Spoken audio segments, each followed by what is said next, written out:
سندھ حکومت کا ٹریفک کے بعد فوڈ اتھارٹی میں بھی ای چالان شروع کرنے کا فیصلہ.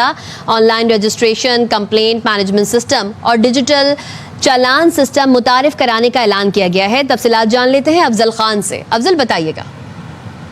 دیکھیے، سندھ حکومت نے ٹریفک کے بعد فوڈ اتھارٹی میں بھی ای چالان شروع کرنے کا فیصلہ کیا ہے، اور صوبائی وزیر خوراک مخدوم محبوب الزماں نے پی پی شعبہ خواتین کی مرکزی صدر محترمہ فریار تالپور سے ملاقات کے دوران بتایا کہ فوڈ اتھارٹی کو ڈیجیٹلائزیشن کی طرف لے جایا جا رہا ہے، اور سندھ فوڈ اتھارٹی کی جانب سے عوام کو بہتر اور شفاف جو ہے وہ سہولیات فراہم کی جائیں گی.